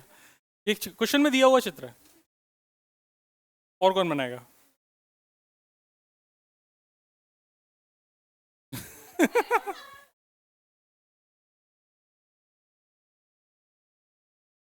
हाँ, टाइम लगता है। A cyclist starts from the center O of a circular park of radius 1 kilometre. इसने सेंटर O से स्टार्ट किया है और इसकी रेडियस 1 किलोमीटर है, तो रेडियस पता चल गई। रीचेज द एज P, मतलब O से गए P की तरफ गया of the park, then cycles along the circumference and returns to the center along the path QO। सुन मेरी बात, इसने O से शुरू किया, O से गया पहले P, फिर P से गया Q और Q से आया यहाँ पे। समझ गए बात को? तो उसने क्या पूछा है, if the round trip take 10 minute, कौन सी वाली राउंड ट्रिप? टोटल, ठीक है। टोटल अगर इसकी राउंड ट्रिप 10 मिनट की है तो बोल रहा है व्हाट इज द डिस्प्लेसमेंट। तो ऐसे तो मैं बात करूंगा डिस्प्लेसमेंट तो जीरो है, क्योंकि उसने वापस से रिटर्न टू द सेंटर, मतलब जहां से शुरू हुआ था वहीं पे आ गया। तो इसका मतलब डिस्प्लेसमेंट तो कितना हो गया? जीरो। एवरेज वेलोसिटी की बात करेंगे तो वो भी कितनी हो जाएगी? जीरो। क्यों? हाँ, क्योंकि एवरेज वेलोसिटी का क्या फॉर्मूला होता है? Displacement upon time. और जब भी आप पेपर में लिखेंगे तो आपको पूरी बात लिखनी रहेगी कि इसका डिस्प्लेसमेंट जीरो क्यों है, because initial is equal to, initial position and final position are same, initial and final position are same, इसलिए ये इसीलिए ये जीरो डिस्प्लेसमेंट। फिर तीसरा कह रहा है average speed of the cyclist बताओ। देखो एवरेज स्पीड के लिए दिमाग लगाना पड़ेगा, आओ बातें करें। तू एक तो पहली बेंच पे बैठ के सोया मत कर, और अगर सोना है तो क्लास में आया कर। सिर दर्द कर रहा है तो सिर दबा दे पीछे जाके, दीवार में दबा, सिर को दीवार में दबा। एवरेज स्पीड की बात करेंगे तो एवरेज स्पीड का फॉर्मूला होता है डिस्टेंस अपॉन टाइम। ठीक है, तुम लोग गौर से सुनते जाना। टाइम तुमको पहले से पता है, क्वेश्चन में 10 मिनट दे रखा है। अब अपना पूरा गेम है डिस्टेंस का। तो डिस्टेंस तुमको चाहिए, एक तो चाहिए क्यू, ओ से पी प्लस पी से क्यू प्लस क्यू से ओ, यही तो चाहिए अपॉन टाइम। ओ से पी इज आर, पी से क्यू डिस्टेंस है pi R by 4 plus R divided by time है 10 मिनट, तो 10 इंटू 60 सेकेंड, सेकेंड में आ गया, और ये आ जाएगा मीटर में। अब ये बताओ कितने लोगों को ये बात नहीं समझ में आई कि ये जो डिस्टेंस है ये पाई आर बाई 4 है? कितने लोगों के समझ में नहीं आई? सुन मेरी बात, तुमको ये बताया था arc is equal to angle into radius, याद आया पहली क्लास? तो पहली क्लास की तो बात है। एंगल कितना है? पाई बाई 4, रेडियन में रखना है, और रेडियस कितनी है? आर। तो जो आर्क है, आर्क कौन सी? पी क्यू, तो पी क्यू की लेंथ आ गई मेरे पास पाई आर बाई 4। ठीक है, बेसिक मैथमेटिक्स इसलिए सुना नहीं? ठीक है, फिर यहां से इसमें वैल्यू डाल देंगे, क्वेश्चन खत्म, पैसा हजम। तो यहां से अपन ये हो जाएगा 2r प्लस pi R by 4 divided by 600 second. तो यहां से अपन क्या कॉमन ले लें? r कॉमन ले लेते हैं, तो 2 plus pi by 4 divided by 600, r की वैल्यू डाल देते हैं। r कितना दिया है क्वेश्चन में? 1 किलोमीटर, मतलब हो जाएगा 1000 metre divided by 600, 2 plus pi by 4, average speed आ गई किसमें? मीटर पर सेकेंड में। काटा पीटी मचा देंगे, आप लोग काट लेंगे, मैं काट दूं? खुद सॉल्व कर,